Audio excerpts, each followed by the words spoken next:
सत्य को खोजने वाले आप सभी साधकों को हमारा नमस्कार।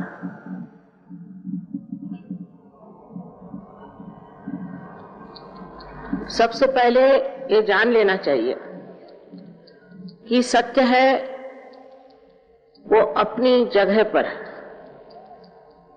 उसे आप बदल नहीं सकते, उसकी आप कल्पना नहीं कर सकते और न ही आप उसे जान सकते। इस मनुष्य धारणा में आप सत्य को जान नहीं सकते। इस उत्क्रांति में, इवोल्यूशन में आप इंसान बन गए, लेकिन आपने एकमेव सत्य को नहीं जाना।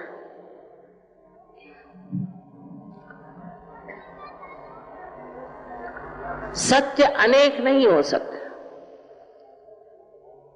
जब आप सत्य के प्रांगण में आ जाएंगे तो आपको आश्चर्य होगा कि सब लोग एक ही बात को सत्य मानेंगे।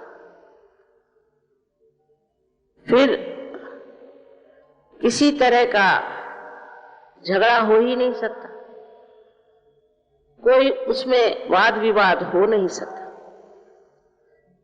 अगर सबको एक ही चीज दिखाई दे रही है और जानी जाती है, तब फिर ये जो अलग अलग तरह की धारणाएं बनी हुई हैं, ये सब इकट्ठी समेट जाती।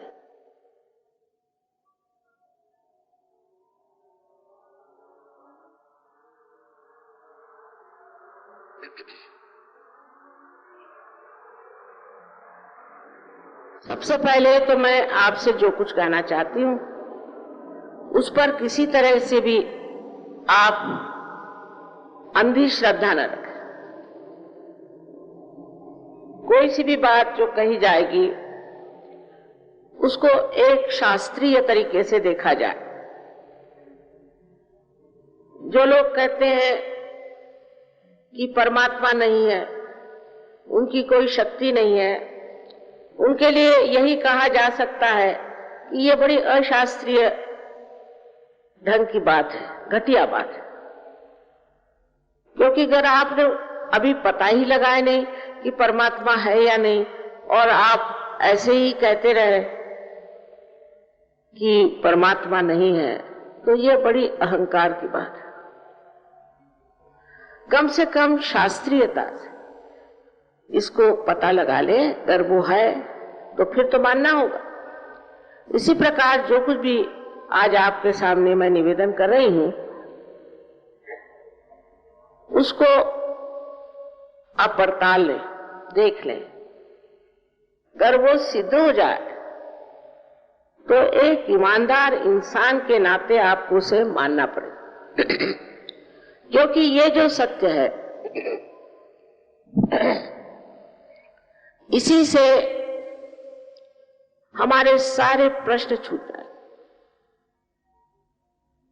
आपका जो व्यक्तिगत पर्सनल जो प्रश्न है वो तो छूट ही जाएगा, किंतु आपके समाज का, आपके देश का, यहां तक कि सारे विश्व के प्रश्न छूट सकते। इसका कारण यह है कि हम अपने अंदर की व्यवस्था को जानते नहीं कि परमात्मा ने हमारे अंदर कोई व्यवस्था बनाई है या नहीं। हम अपने को भी नहीं जानते। हाँ, कहने को हम कह सकते हैं कि ये मेरा घर है, ये मेरी मोटर है, ये मेरे बच्चे हैं। मेरे पर मेरा ये जिससे आ रहा है, ये मैं कौन? इस मैं को हम जानते नहीं। 3-4 किताबें पढ़ लेने पर सोचने लग जाते हैं कि हम बड़े जानकार। किताब पढ़ने से जानना नहीं हो सकता, वो बुद्धि पुरस्सर है, बुद्धि में बैठता है। लेकिन बुद्धि से परे जो सत्य है उसको जानने के लिए आपको एक और छलांग मारनी है, और वो है आत्म साक्षात्कार। क्योंकि सत्य ये है कि आप शरीर, बुद्धि, मन, अहंकार आदि जो उपाधियां हैं वो नहीं है। इसी से आप परेशान और त्रस्त हैं कि आप उन्हीं को मैं समझे बैठे, किंतु आप शुद्ध आत्मा है। अभी तक ये कार्य विशेषता इस महाराष्ट्र में होता था, किंतु परंपरा ऐसी थी कि एक गुरु एक ही शिष्य को ये आशीर्वाद देता। सो इसी महाराष्ट्र में ज्ञानेश्वर जी जैसे बड़े महान संत हुए। उन्होंने अपने गुरु जो उनके भ्राता थे उनसे इजाजत मांगी, उनसे परमिशन मांगी कि किसी तरह से आप मुझे ये इजाजत दे दीजिए कि मैं जो अब ज्ञानेश्वरी लिख रहा हूं उसमें इसके बारे में लिखूं कि आत्मदर्शन कैसे होता है। और उन्होंने अपने 6ठे अध्याय में बहुत साफ तरीके से कुंडलिनी का वर्णन किया। हालांकि कुंडलिनी का कार्य हजारों वर्ष से इस देश में होता है, लेकिन वो एक गुप्त तरह से था जो नाथपंथियों ने चलाया। उन्होंने 6ठे अध्याय में लिखने के बाद जो धर्म मार्तंड थे उनको तो कुंडलिनी के जागरण के बारे में या कुंडलिनी के बारे में कुछ भी मालूम नहीं था, तो उन्होंने कहा यह चीज निषिद्ध। जब उन्होंने कहा कि ये चीज निषिद्ध है तो आम जनता जो है उसने सोचा कि भाई जो निषिद्ध चीज है उसे क्यों पढ़ा जाए, उसे क्यों जाना जाए। लेकिन उसके बाद 16वीं शताब्दी में यहीं पर इसी महाराष्ट्र में अनेक साधु संत, हम लोग भूल गए उनको, उन्होंने यहां अपना खून सींचा और अनेक बार कुंडलिनी पर उन्होंने बताया।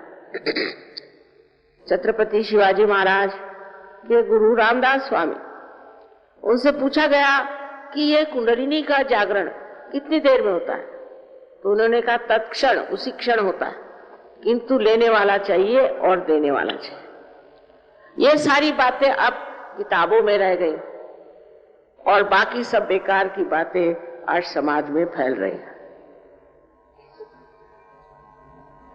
वो इस तरह से फैल रही हैं जैसे कोई आग फैल, और हमारे समाज का सर्वनाश इसी फैलती हुई आग से होने वाला है, क्योंकि हमारे पास सत्य का दीप नहीं है। हम देख नहीं पाते कि कहां हम जा रहे हैं, हमारा रास्ता कौन सा है, हम किस मार्ग पे अग्रसर हो रहे हैं। विशेषकर विदेशी लोगों पर का असर स्वतंत्रता के बाद हमारे ऊपर बहुत जोरों में आ गया। पहले तो हम अंग्रेजों से लड़ते रहे, तब तक हमारी संस्कृति के प्रति हमारी श्रद्धा रही और हमारे महान जितने भी नेता हुए उन्होंने भी उस संस्कृति का बड़ा मान रखा। आपको ये कहने में मुझे जरा भी हिचक नहीं होती कि भारतीय संस्कृति से बढ़ के संसार में कोई संस्कृति नहीं। इन बाहर के लोगों को म्लेच्छ कहा जाता था, ऐसा कहना है। यहाँ की एक बार ईसा मसीह कश्मीर में शालिवाहन राजा से मिले थे। शालिवाहन ने बाद में यहां भी राज्य किया, तो उन्होंने उससे पूछा कि भाई तुम कौन हो? ईसा मसीह ने कहा मेरा नाम है ईसा और मैं म्लेच्छों के देश से आया हूं, यही मेरा देश है, मुझे यही अच्छा लगता है।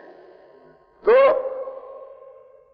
उन्होंने कहा कि राजा शालिवाहन ने कि भाई तुम उस जगह जाओ जहां म्लेच्छ रहते, यहां आकर तुम क्या काम कर सकोगे, तुम्हारा तो कार्य म्लेच्छों के बीच में है। और वो जब गए तब 3.5 साल बाद उनको क्रूस पे लटका दिया गया। म्लेच्छ का अर्थ है मल इच्छ, जिनकी इच्छा मल के ही और जाती। भारतीय संस्कृति पवित्रता को मानती, मनुष्य की पवित्रता अंदर बाहर होनी चाहिए। इस पवित्रता के सहारे ही हमारा यहाँ का संसार चलता था और इसीलिए पवित्रता का आदर किया जाता था। जो मनुष्य अपवित्र है और जो मनुष्य गंदे काम सिखाता है, ऐसे आदमी को हमारे यहाँ कोई स्थान नहीं था। तो ये मल की तरफ इच्छा जाने वाले जो लोग हैं, आज हम लोगों को क्या सिखाएंगे? इनके पास है ही क्या हमें देने के लिए? खुद अपना देखे तो पूरी तरह से इनका सर्वनाश होगा। आज मैं न जाने कितने देशों में घूमी,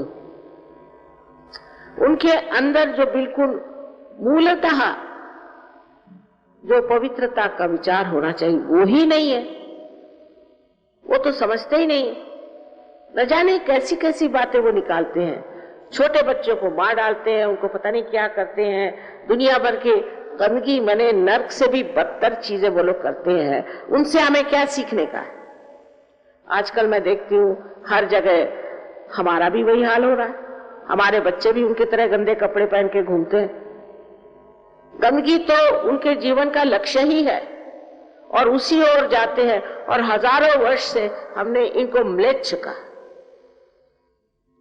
इनसे कुछ सीखने लायक। भारतीय संस्कृति के और फिर से आप मुड़िए। इसका मतलब मैं नहीं कह रही कि कोई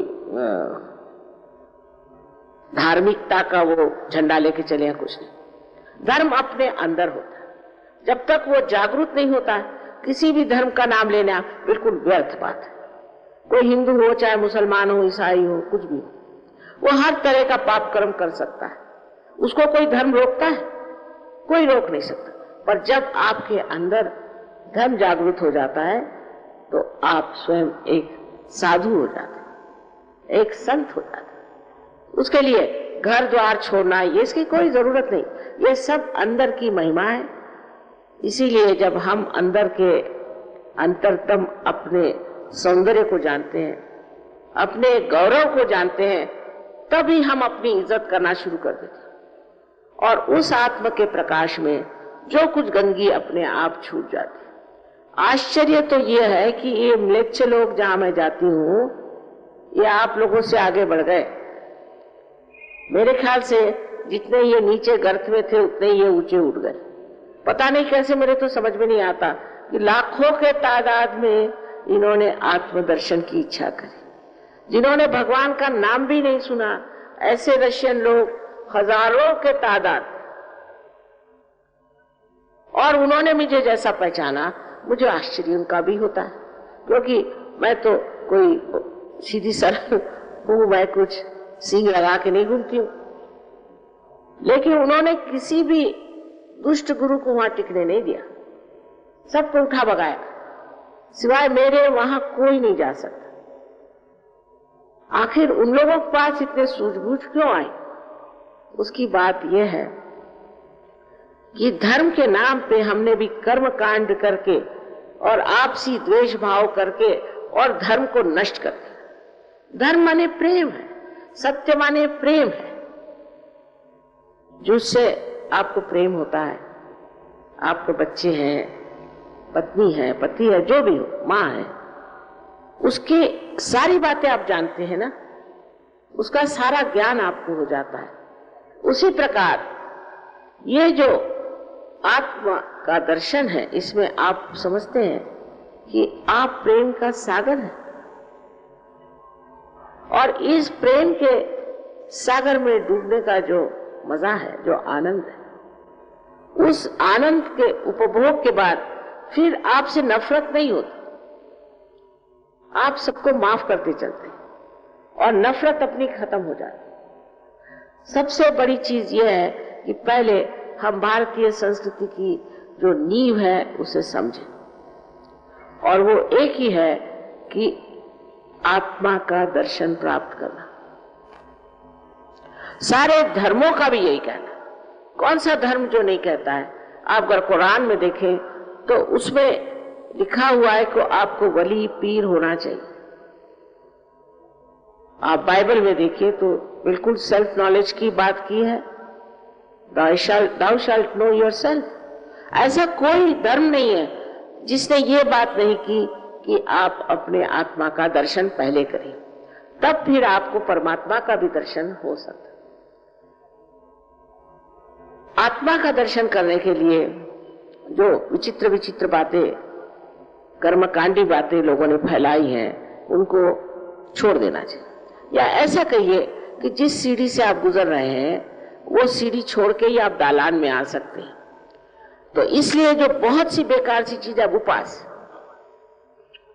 हमारे यहां उपवास की बीमारी, कितने मर्तबा खाना खाते हैं पता नहीं, हमेशा उपवास ही करते रहते बहुत से, और सोचते रहते खाने की बात। फिर दूसरा ये कि अपने शरीर को कष्ट देना, हर तरह का कष्ट, और महीनों पैदल चल के कहीं जाना, और ये इस तरह से अपने पिता परमेश्वर को खुश करने की कोशिश करना। कौन सा बाप चाहेगा कि अपने बच्चे इतना दुख उठाएं और मेरे पास पहुंचे? ऐसा कोई बाप आपने हिंदुस्तान में तो देखा नहीं होगा, विलायत की नहीं बात मैं कहती, पर हिंदुस्तान में ऐसा तो कोई बाप नहीं होगा जो चाहेगा कि मेरा बच्चा जो हर तरह की आफतें उठाए और फिर मैं उससे मिलूंगा। इस तरह की बातें जो हमारे देश में हर बार, हर साल, हर युग में होती रहे। सो नानक साहब ने साफ कहा है, सहज समाधि लागू। समाधि जो है सहज में मिलती है, सर के बल खड़े होने से, उपवास करने से, दुनिया भर के कर्मकांड करने से नहीं, पर सहज में आपको समाधि लगती है। यही बात है।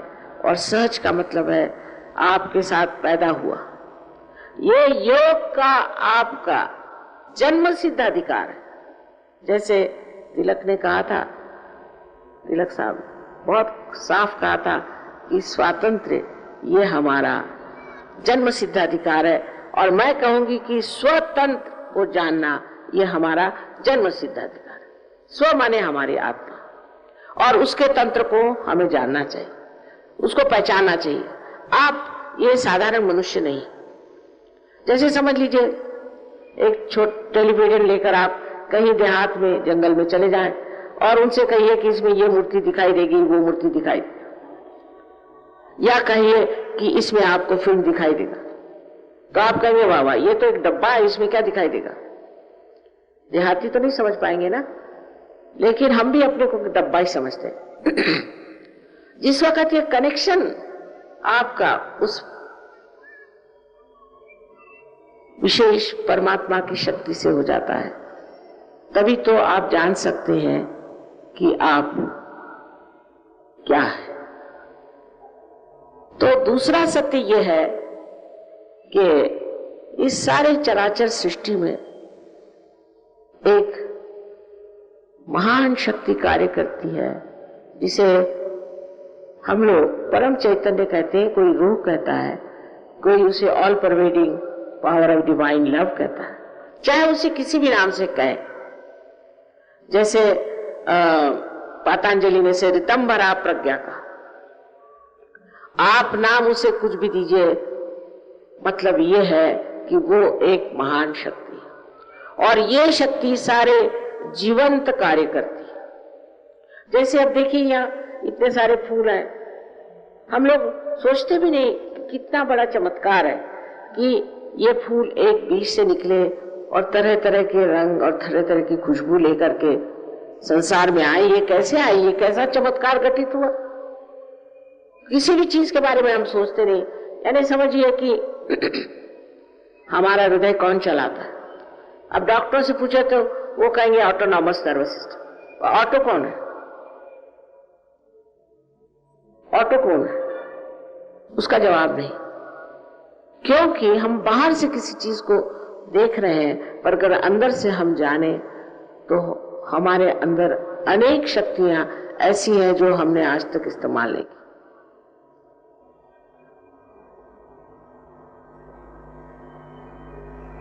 अब आत्म साक्षात्कार में क्या होता है ये बता देना जरूरी। हालांकि एक लेक्चर में सारी बात नहीं बता जा सकती। सबसे पहले आपके अंदर एक शक्ति है जिसे कहते हैं कुंडलिनी शक्ति। इसको कुंडलिनी इसलिए कहते हैं क्योंकि इसमें छोटे छोटे, जिसे हम लोग कुंडल कहते हैं, सर्कुलर, वैसे 3.5 सर्कुलर कुंडलों से बनी हुई ये शक्ति, और इसको स्त्री का रूप हम मानते हैं।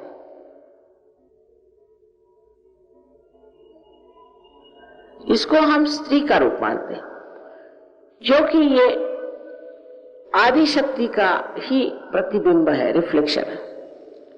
अगर परमात्मा की शक्ति आदि शक्ति है, यानी उनकी इच्छा, उनकी शुद्ध इच्छा, उनकी जो इच्छा है वही अगर हमारे प्रतिबिंबित है तो वो कुंडलिनी स्वरूप है। ये शक्ति हमारे त्रिकोणाकार अस्थि में है, जिसे मेडिकली वो लोग कहते हैं सेक्रम।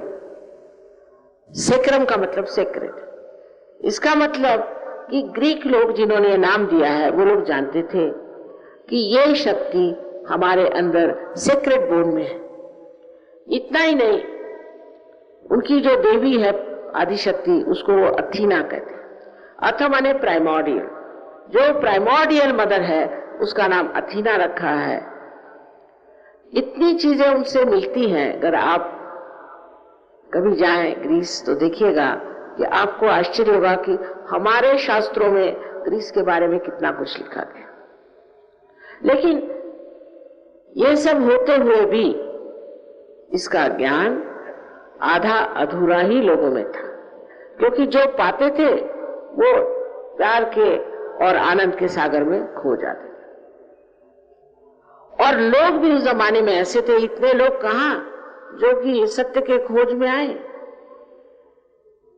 कबीर ने कहा है, कैसे समझाऊं सब जग अंधा। वाकई में यह हालत थी, कोई जानना ही नहीं चाहता था। सब अपने अपने ज्ञान में खोए हुए, अपने अपने शान में खोए हुए, अपने को पता नहीं क्या समझते थे। और जो उन्होंने बात कही है आज वो बात नहीं। आज कलयुग के एक उपकार है कि बहुत खोज सत्य की सारे दुनिया में हो रही। हिंदुस्तान में कम है पर और जगह बहुत है, क्योंकि हम सोचते हैं हम बड़े धार्मिक है, सुबह से शाम तक हमने 2-4 भजन गाए हो गए, हम तो बड़े ही है। उससे आगे जाने की इच्छा कम। इस साल दूसरी बात है, पर इससे पहले तो मैं सोचती थी कि ये पूना है और शास्त्रों में इसको पुण्य पट्टनम कहते हैं। सारे महाराष्ट्र में सबसे ज्यादा पुण्यवान यही जगह है, लेकिन ऐसा देखती नहीं थी मैं। अब आश्चर्य होता है कि आप लोग इतने यहाँ आए हैं उस परम तत्व को पाने के लिए जिसके प्रकाश से आपका जीवन, सारे संसार का जीवन आलोकित हो सकता है। क्योंकि जो कुछ भी संसार के प्रश्न है वो अधिकतर मनुष्य की वजह से। हाँ, अभी किसी ने कहा कि तो फिर लातूर में भूकंप क्यों हुआ? यहां पर 3 साल मैंने भाषणों में कहा कि आपके यहां जरूर भूकंप होगा। उसकी वजह ये कि गणपति के उत्सव में गंदे गंदे गाने, विभत्स तरीके डांस और सब उस गणेश जो कि पवित्रता का प्रतीक रूप है आप लोग करते हैं। ये गणेश बहुत जाज्वल्यवान है। आप नहीं सोचिए कि सिर्फ मिट्टी का गणेश है। और एक दिन जब भड़केगा तो इस महाराष्ट्र में भूकंप आएगा और आने वाला है। और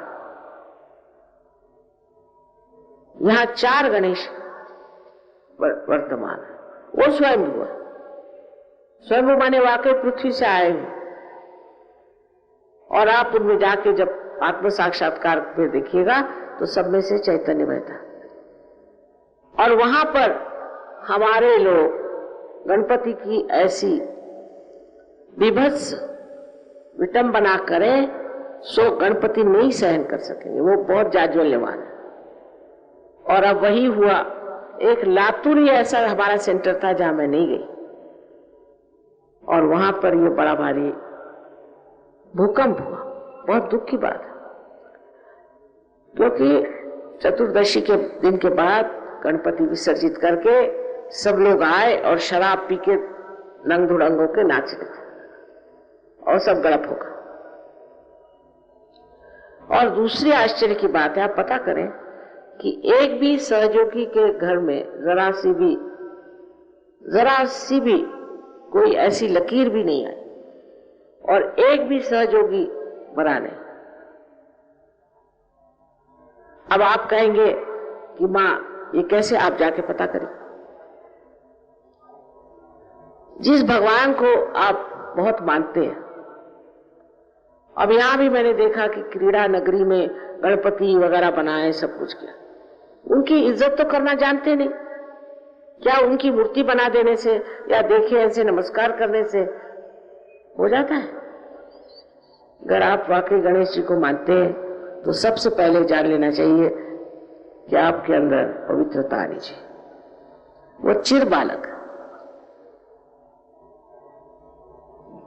और गणपति का विशेष आशीर्वाद इस महाराष्ट्र में, शराब तो इतनी महाराष्ट्र में चल पड़ी है कि रास्ते में आप देखिए, अगर किसी गांव में जा रहे हैं तो रास्ते पर लोग खटमल के जैसे पड़े हुए हैं शराब पी करके। शर्म आनी चाहिए।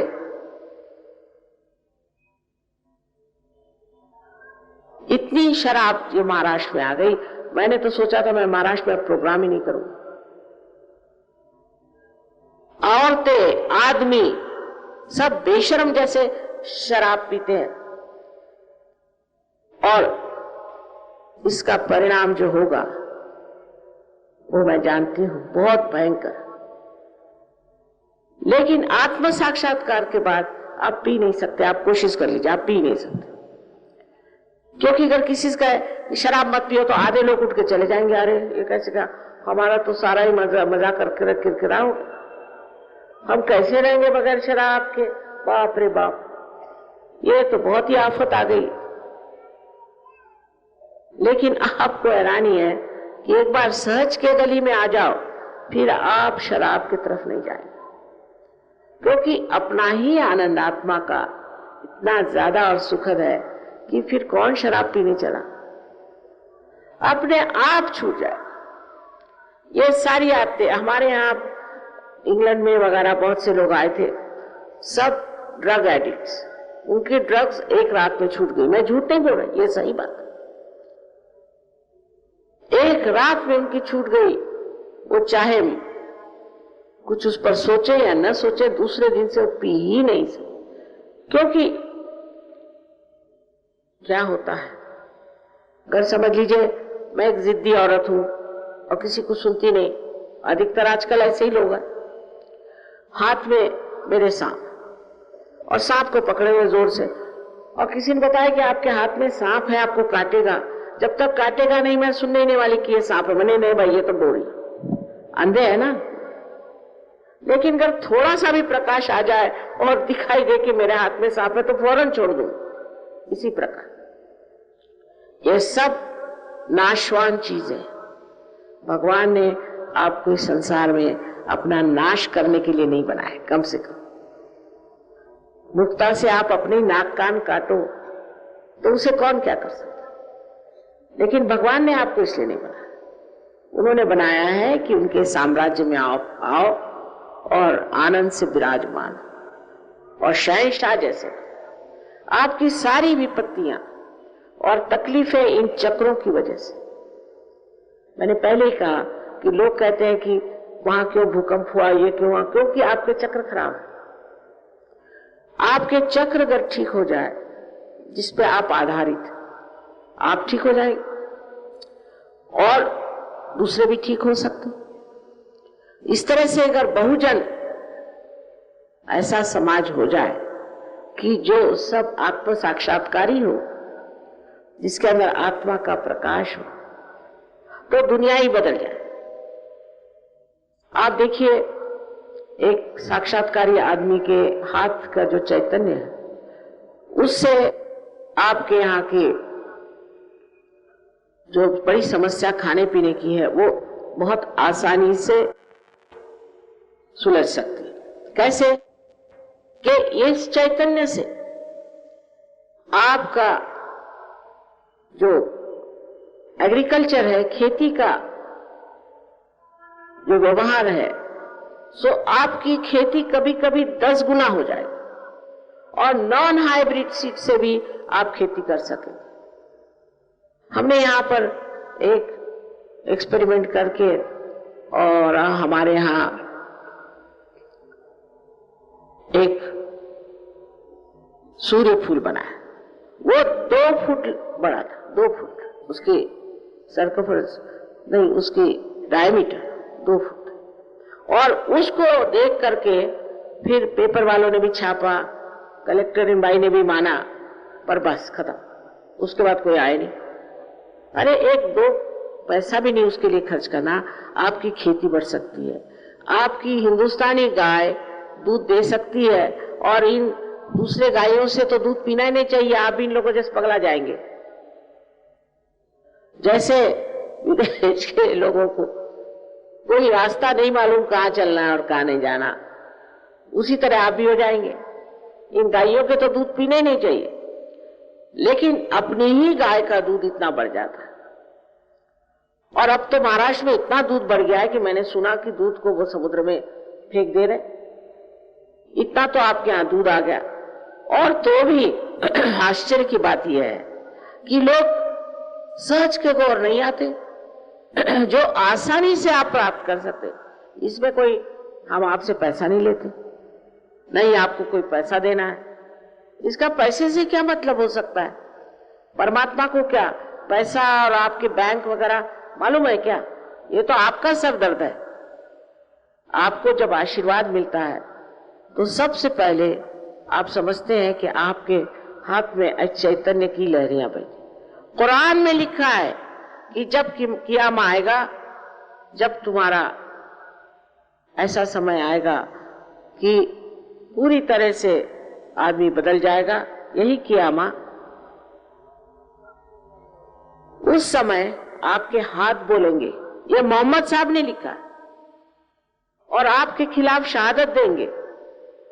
ये मोहम्मद साहब ने लिखा हुआ। लेकिन कितने मुसलमान समझ में आएंगे या कितने हिंदू समझ में आएंगे, ये परमात्मा जानता है। उससे तो रशियन अच्छे, जिन्होंने कभी कोई धर्म नहीं जाना, कभी भगवान नहीं जाना, कभी कृष्ण को नहीं जाना, राम को नहीं जाना, वो खट से समझ में आ गए और जम गए, सबके सब जम गए। ये कैसे हुआ?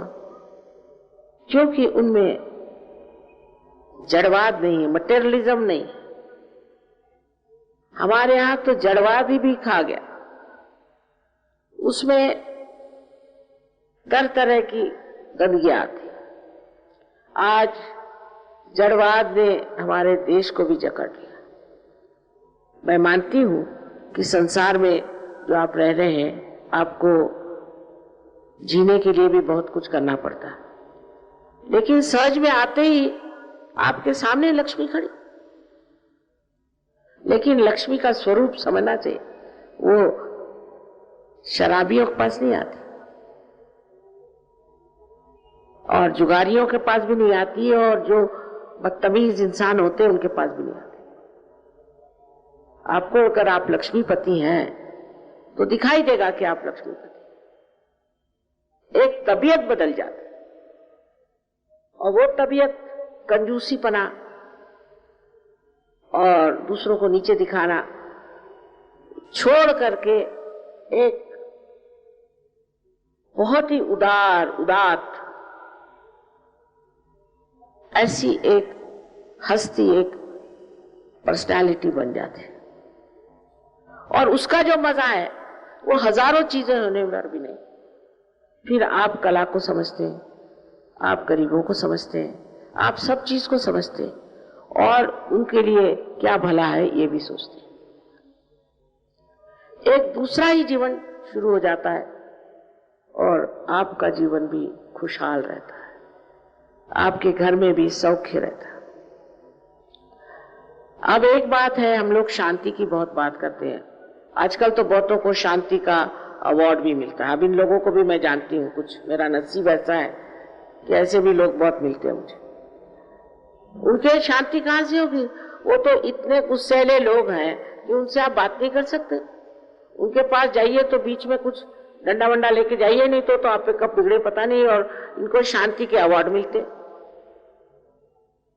जिसके अंदर शांति नहीं, वो कौन सी शांति बाहर दे सकता है बताइए? आपकी शांति का स्थान अंदर है। तो कुंडलिनी के जागरण के वक्त उस स्थान पर, उस मौके पर आप पहुंच जाते। वो आपका मुकाम, जहां आप शांत हो जाते हैं। वो इस प्रकार की एक विचार उठ के गिर जाए, दूसरा विचार उठकर गिर जाए, आप हर समय नाचते रहते हैं, या तो भविष्य की ओर और या तो भूतकाल के। सब विचार वहीं से आते। वर्तमान में आप खड़े नहीं हो सकते। अगर आपसे कहा जाए इस वक्त आप वर्तमान में खड़े नहीं हो सकते। आपका चित्त फौरन आगे जाएगा या पीछे जाएगा। इस क्षण आप वर्तमान में खड़े नहीं हो सकते। लेकिन जब कुंडलिनी जागृत होती है तो ये विचार हट के लंबे हो जाते हैं और बीच की जो जगह है वहां आप स्थित हो जाते हैं। यही शांति का स्थान, जहां आप निर्विचार हो जाते हैं। तो पहली स्थिति है जिसमें आप निर्विचार समाधि को प्राप्त करते हैं सहज में। लेकिन निर्विचार होते हुए भी आप समाधि माने पूरे सतर्क। ये नहीं कि उस वक्त आप बेहोश, पूरी तरह से होश बढ़ गया, हर चीज नई तरीके से दिखाई देने लगती। यह स्थिति पहले आती, और जब ये कनेक्शन आपका पक्का हो जाता है इस सर्वव्यापी शक्ति के साथ पूरी तरह से, तब आपको निर्विकल्प समाधि की प्राप्ति होती है। और इससे आप दुर्बल नहीं, सबल हो जाते, क्योंकि आपकी शारीरिक जो कुछ भी व्यथाएं हैं वो ठीक हो जाती। यह बात बिल्कुल सही है कि जो लोग एक बार सहज में आए वो बीमारी से छुटकारा पा गए और बाद में बीमार नहीं हुए। ये बात बिल्कुल सही। और ऐसी ऐसी बीमारियां जिसका इलाज डॉक्टर लोग कर ही नहीं सकते। इसका मतलब नहीं है कि सब डॉक्टरों के पेट पर पैर आएगा, ये कभी नहीं। क्योंकि अधिकतर जो रईस लोग होते हैं बहुत ज्यादा, वो डॉक्टरों के ही पास जाएंगे ना। उनके पास पैसा होता है तो वो डॉक्टर खरीद सकते हैं, मुझे तो खरीद नहीं सकते। लेकिन कुछ रईस लोग भी आते हैं। मानसिक स्थिति बहुत लोगों को खराब है। आजकल एक बीमारी चली है स्ट्रेस। जो देखो उसे स्ट्रेस। स्ट्रेस क्यों होता है?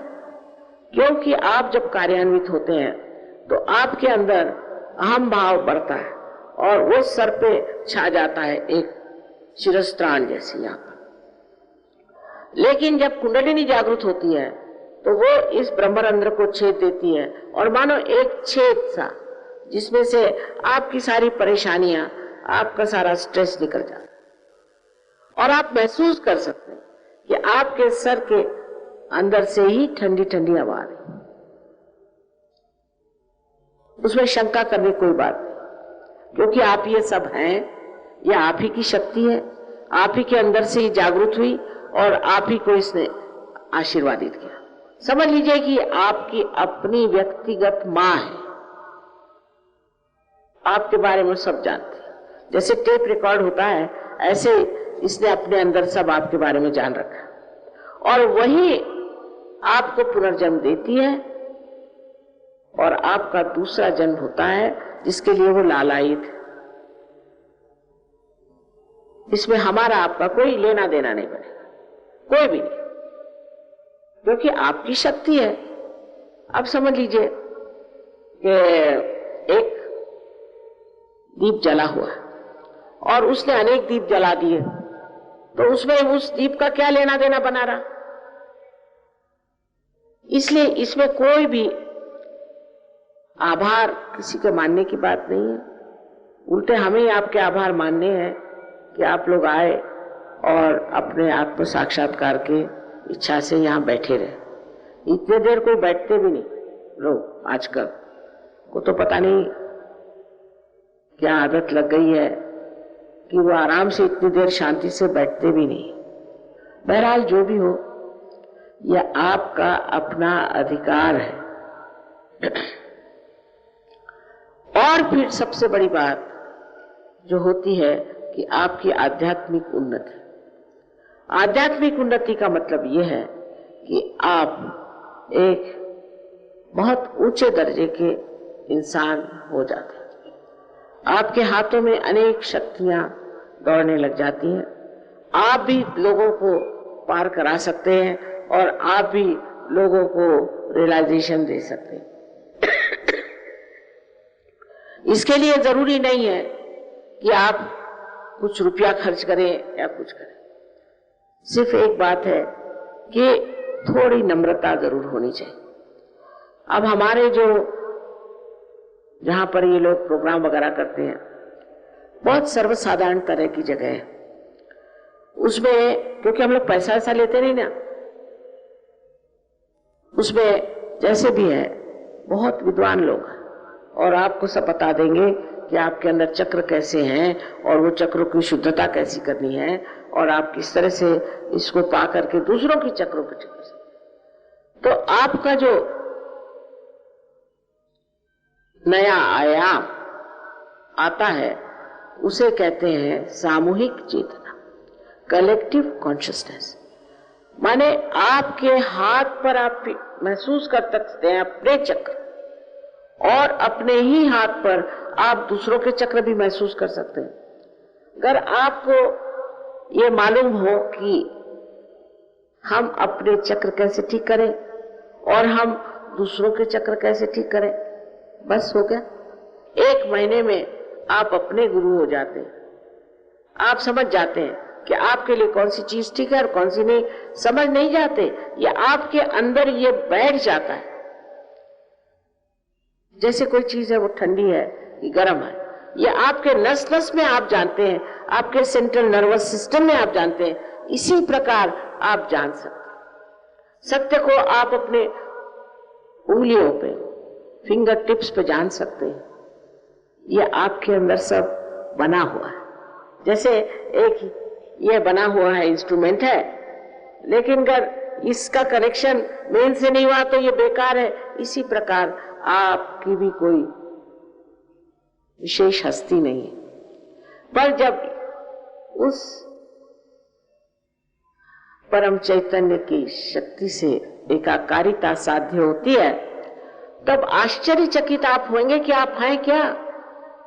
आपको अपने बारे में कुछ कल्पना ही नहीं है और उस बार जो आपको एक चैन, शांति, यहां तक ऐसा आदमी बहुत कार्यशील हो जाता है, डायनामिक, और उसी वक्त वो बहुत ज्यादा भी प्रेमी, मोहब्बती, कंपैशनेट हो जाता है।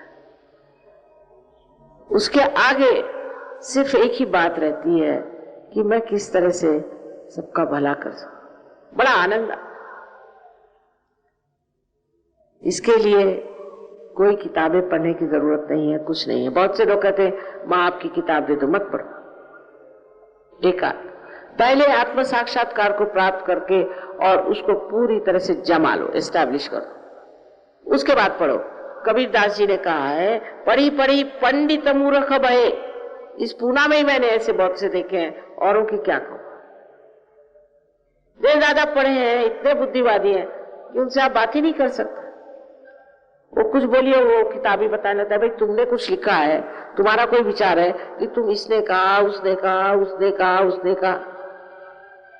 लेकिन जो चीज आपके भले के लिए, जो आपके हित के लिए है, बेनेवलेंस के लिए है, उसको, उससे क्यों मुंह मोड़ा जाए,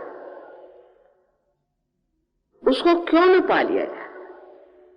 ये मेरी समझ में नहीं आता था, पर अब देखती हूं कि लोग समझ रहे हैं और समझ रहे हैं कि हमारी जिंदगी जो है वो किसी न किसी विशेष रूप के लिए बनी हुई। इसलिए नहीं कि पैदा हो और बच्चे पैदा करो और उसके बाद इंश्योरेंस करो और मर जाओ, इसके लिए नहीं। इससे कहीं अधिक हमारी जिंदगी का मूल्य है और उस मूल्य को हमें प्राप्त करना। मराठी में भी, हिंदी में भी, अंग्रेजी में भी, जो जो भाषाएं आती। लेकिन ये लेक्चर भी जो है एक तरह से दिमागी जमा खर्च। जब तक आप उस परम तत्व को प्राप्त नहीं करते तब तक सब बेकार। इसलिए आप अपने अंदर ये इच्छा रखें, शुद्ध इच्छा इस वक्त रखें। एक ही है शुद्ध इच्छा, बाकी तो अशुद्ध है। क्योंकि कोई सी भी इच्छा करो, आज किसी ने इच्छा करी कि मैं एक मोटर खरीदी मोटर, कुछ नहीं, फिर मुझे घर चाहिए, फिर घर मिल गया तो अब मुझे एरोप्लेन चाहिए, एरोप्लेन नहीं तो फलाना चाहिए। वो अंत ही नहीं होता। इसका मतलब आपकी जो इच्छा थी नहीं, वो आपकी इच्छा ही पूरी नहीं होती। इकोनॉमिक्स में कहा जाता है ना कि wants are not satiable in general, वही बात है। तो वो कौन सी वांट है, वो कौन सी डिजायर है जो संतुष्ट होती है? वो शुद्ध इच्छा, इस परम चैतन्य से हमारी एकाकारिता साध्य। और फिर उसके बाद स्वयं आप देखिएगा कि जिसे हम चमत्कार कहते हैं, हजारों चमत्कार होंगे। और आप मुझे लिखकर भेजते हैं कि माँ ये हो गया, फिर ऐसा हो रहा था तो मैं पता नहीं कैसे मैं बच गया, फिर ऐसा हुआ, फिर वैसा हुआ। नहीं, इतना लिखा है लोगों ने। पहले हमने सोचा था चलो किताब ही छाप दें, तो अब वो किताब के उसके तो वॉल्यूम्स छापने पड़ेंगे। मैंने कहा छोड़ो, काहे को छापना, लोगों को अनुभव ही करने दो इसको, ये आप कितने सुंदर हैं, आप कितने गौरवशाली और आपकी कितनी विशेषता है, इसको खुद ही जानो। जब तक आपने अपने अंतरतम को जाना नहीं और जब तक बाह्य से ही उसको जानते रहे, तब तक आप समझ ही नहीं सकते। और उसके लिए आपको खास कुछ करना नहीं, क्योंकि इस पवित्र भूमि पर आप बैठे हुए हैं। मैं आपको बताती हूँ कि हिंदुस्तान में जागृति देना बहुत आसान है मेरे लिए, पर लोग आते हैं और बाहर मुश्किल है, मेरे हाथ टूट जाते हैं उनको जागृति देते देते, घंटों तक मेहनत करनी पड़ती है, पर वहां लोग आते हैं। दांत है तो चने हैं, चने हैं तो दांत नहीं। और बाहर के जो लोग हैं वो ऐसे जमते हैं, ऐसे जमते हैं, एक बार पार हो गए तो जमते हैं उसमें। पर यहाँ देखिएगा आप, अभी आप 50,000 आए, चाहे जितने भी आए, बाद में सेंटर में 4 आदमी पहुंचे। ये हुआ क्या? वही बात जो ईसा मसीह ने कही थी कि कुछ बीज हैं वो अंकुरित हुए पर वो पहाड़ों पे पड़े और सड़ गए। वही हालत। अंकुरित होने पर वृक्ष होना ही चाहिए।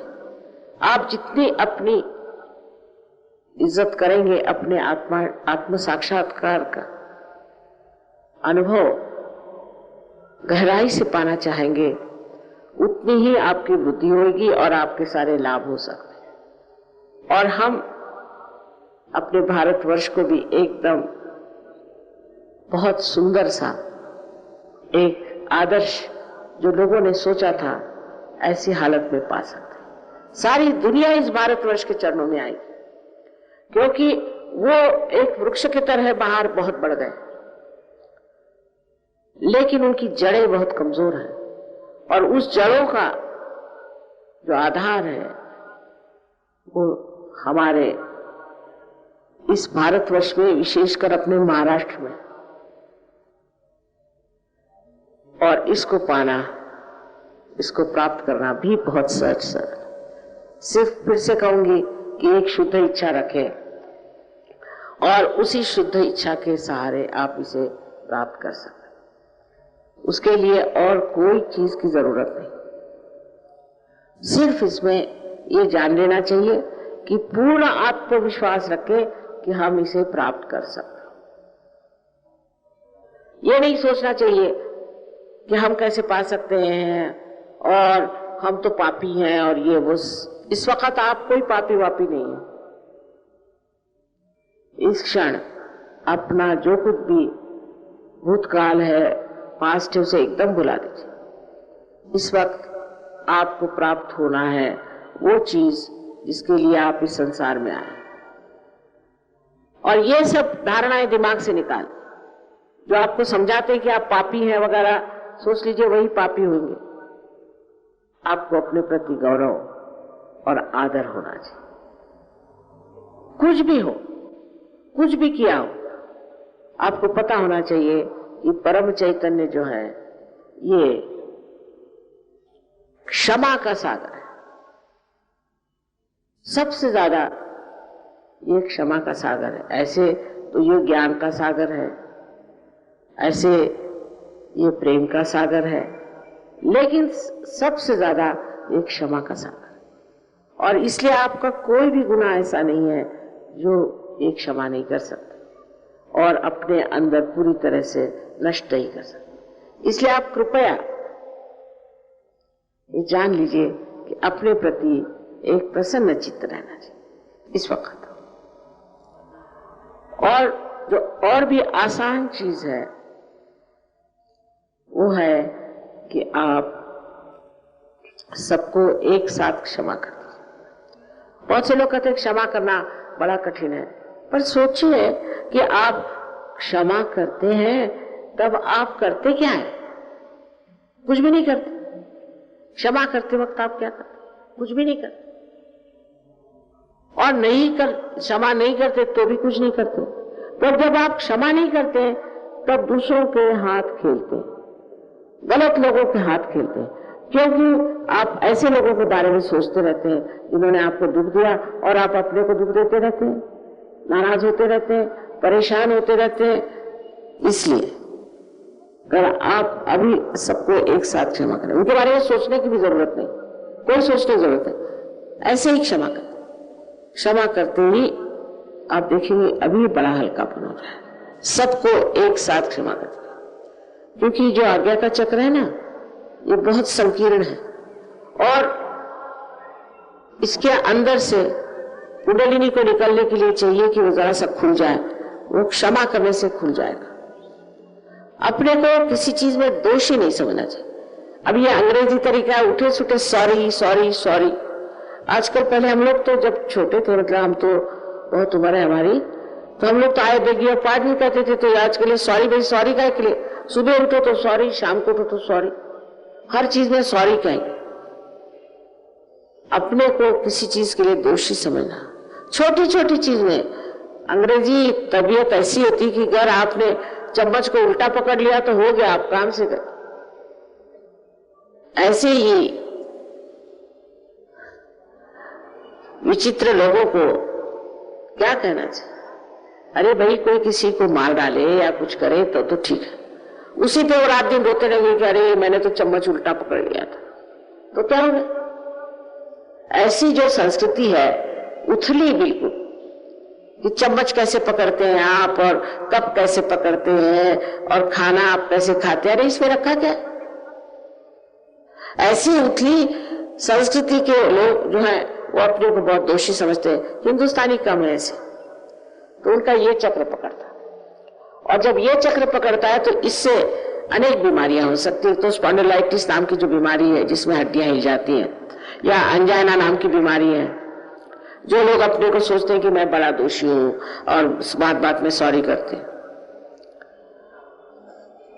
ऐसे लोगों का ये पकड़ा जाता। और इससे आगे चल के हो सकता है कि सारे आपके जो शरीर के अवयव हैं वगैरह वो भी सब लिथार्जिक हो जाए, इसलिए वो भी आलसी हो जाते हैं। इसलिए काहे को बेकार में अपने को दोष देते बैठना?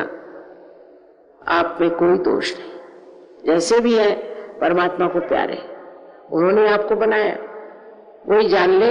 जो कुछ भी दोष है या निर्दोष है वही जाने। आप क्यों अपना कायदा कानून चलाते हैं, अपना न्याय देते हैं, अपना जजमेंट करते हैं? उनको करने दीजिए, और नहीं तो कुंडलिनी है वो अपना जजमेंट दे दे, पर आप अपने को दोष मत दीजिए। बस यही 3 बातें मुझे आपसे कहनी है। अगर आपने ये 3 बातें अभी कर ली, मेरी बात मान करके कृपया, तो आपकी कुंडलिनी फौरन जागृत हो जाएगी।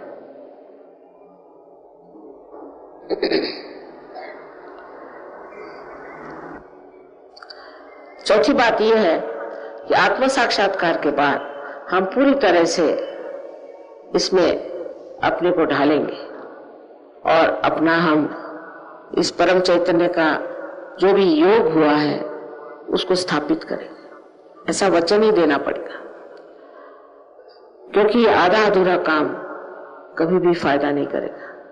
फिर 10 दिन बाद आप आके पहुंचेंगे कि माँ मुझे ये बीमारी हो गई, फिर उसके बाद आएंगे माँ मुझे वो हो गया। तो रात दिन जैसे धोबन कपड़े धोती है, ऐसे मैं भी आपकी रोज सफाई करती फिरूं, ये ठीक नहीं। इसलिए आज ही निश्चय कर लें कि हम इसमें गहरे उतरेंगे, अपने को पूरी तरह से पाएंगे और हम अपनी सारी शक्तियों को पूरी तरह से प्रभावित करेंगे। क्योंकि मैंने कहा है कि परदेश में जो हुआ है वो एक शुष्क पेड़ की तरह बढ़ रहे हैं और उसका पानी इस देश में है, यहां आपके पास, इसे आप प्राप्त करें।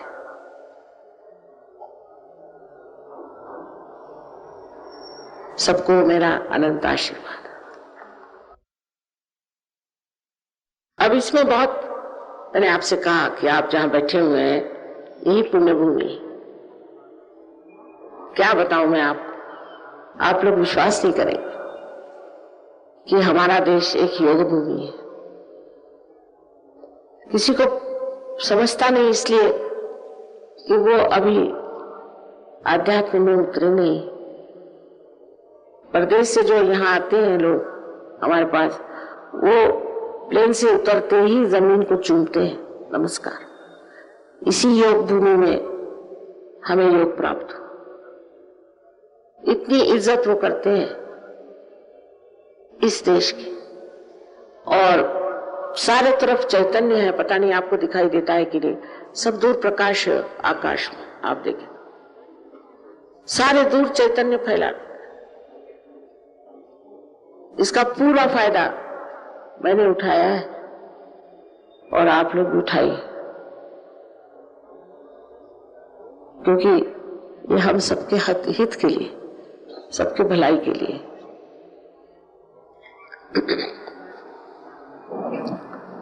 अब एक बात और है कि किसी पे जबरदस्ती नहीं हो सकती।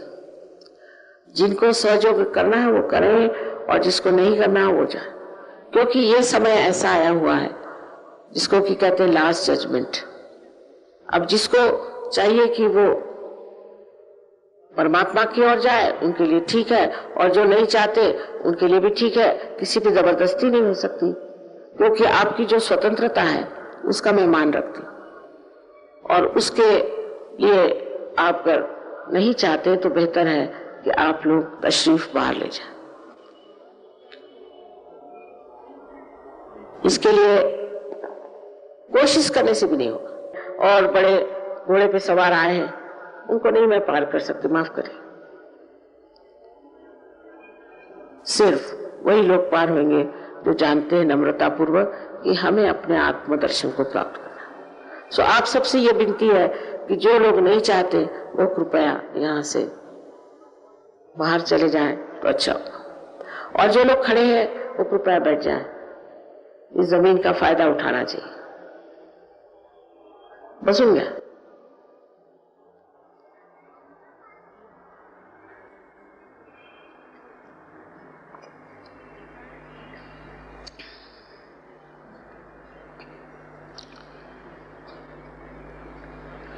ये काम सिर्फ 10 मिनट का है, और 10 मिनट के लिए आप शांति से बैठे। जिस वक्त लोग आत्म साक्षात्कार को प्राप्त कर रहे हैं उस वक्त आप लोग कृपया उनको डिस्टर्ब नहीं करें। सगळे बसून घ्या, कुठेही बसले असलं तरी चालेल, कुठेही असलं तरी कार्य होईल।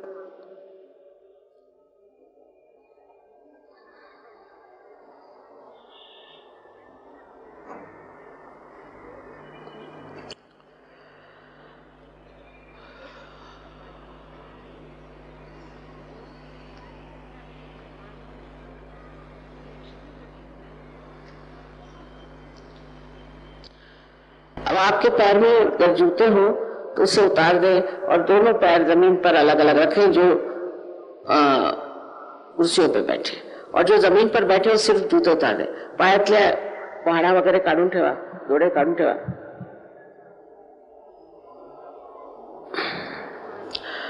आणि जमलं तर टोपाही काढा। आई समोर कशाला टोपी पाहिजे? मी काय मिनिस्टर नाही आहे। आईचा हात नेहमी डोक्यावर असतो, कारण ब्रह्मरंध्र छेदायचं आहे ना।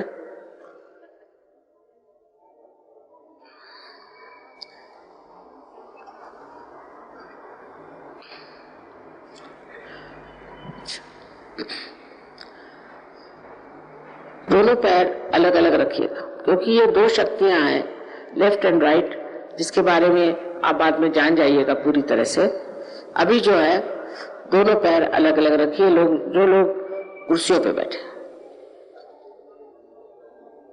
अब दोनों हाथ मेरी ओर ऐसे करें।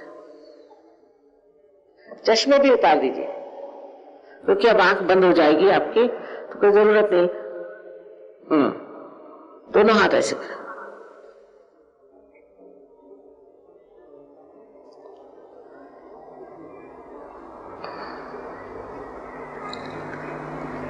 अब सर झुका लें थोड़ा, और हमारी ओर लेफ्ट हैंड करें। डावा हात माझ्याकडे करा, मान थोडीशी वाकून घ्या आणि डावा हात माझ्याकडे,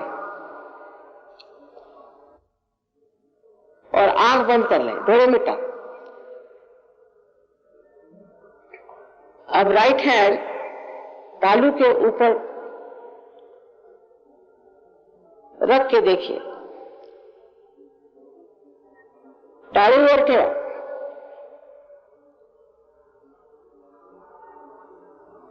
वर म्हणजे अधांतरी, डोक्यावर नाही, टाळीवर अधांतरी धरायचं।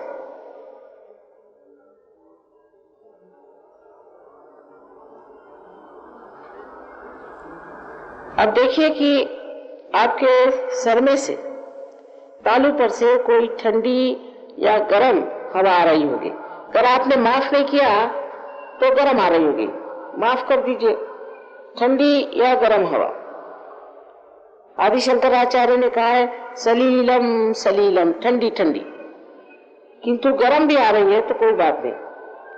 अच्छा, अब फिर से राइट हैंड मेरी ओर करें, गर्दन झुकाएं, और लेफ्ट हैंड से देखिए कि सर से तालू से ठंडी या गर्म हवा आ रही क्या। किसी किसी को बहुत नजदीक आती है और किसी को दूर। और आप अगर हाथ घुमा के देख ले तो आप महसूस कर सकते।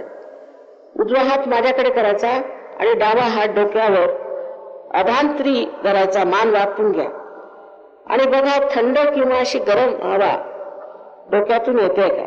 जर तुम्ही क्षमा नसेल केली तर गरम येणार, पण जर क्षमा केली आता तर थंड यायला सुरुवात होईल। अधांतरी धरा, डोक्यावर नको। टाळू कुठे माहिती ना, बरोबर टाळूच्या तिथे अशी फिरवून बघा, कुणाला जवळ येते कुणाला दूरवर। आता डावा हात माझ्याकडे, लेफ्ट हैंड मेरी तरफ करें और फिर सर झुका लें। अब राइट हैंड से देखिए ठंडी हवा आ रही या गर्म हवा आ रही।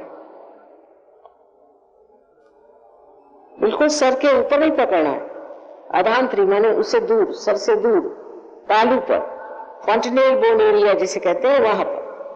और देखिए कि ठंडी या गर्म हवा आ रही है या नहीं।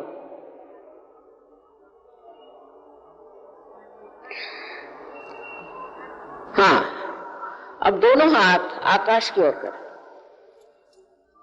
और सर ऊपर करें, और मन में एक प्रश्न पूछे। आप मुझे माँ कहें या श्री माता जी, माँ ये क्या परम चैतन्य है? ये प्रश्न 3 बार आप पूछे, क्या माँ ये परम चैतन्य है? अगर आप ईसाई हो तो पूछे mother is this the cool bridge of the Holi ghost. आप मुसलमान है तो पूछिए क्या यही रूह है? 3 बार पूछिए।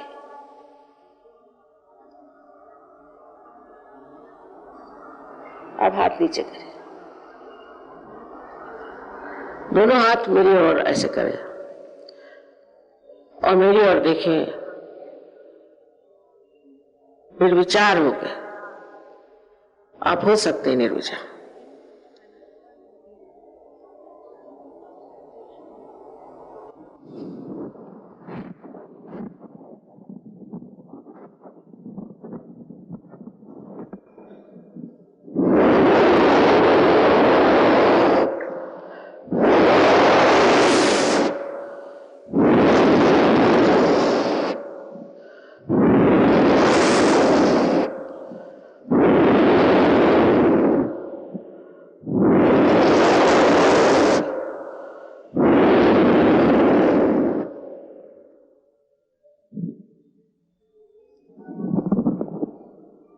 अब जिन लोगों के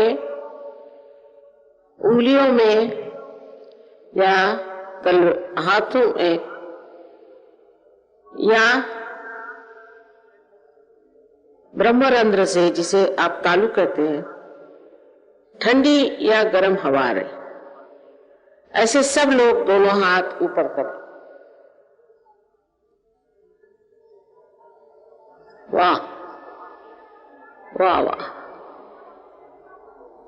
ही तुमची पुण्याई, ये पुण्यपट्टनम की भी पुण्याई। और देखिए कि सारा पूना पार हो गया, और क्या चाहिए।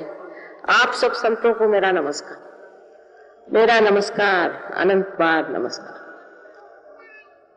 सगळे पार झाले। हाँ, हाथ नीचे कर लीजिए। अब और क्या कहें, बस इतना ही कि इससे आगे जरूर बढ़ना चाहिए, क्योंकि किसी किसी को तो ऐसा लगेगा कि अब वो स्वर्ग में आ गए, पर ये चीज चलने वाली नहीं है। कनेक्शन पक्का होना चाहिए, और इसलिए आप कृपया सब लोग आए। वहां भी कोई रुपया पैसा देने का नहीं है, सिर्फ थोड़ा सा समय देना होगा बस। और उसके बाद आप अपने बारे में पूरी तरह से जान लीजिएगा कि आप क्या हैं। वहां आपको सब कुछ बता देंगे, सारा ज्ञान, और उसका परताला है, टेंजिबल, साइंस के जरिए पूरा टेंजिबल है। सो इस ज्ञान को आप प्राप्त करें। सबको मेरा अनंत आशीर्वाद।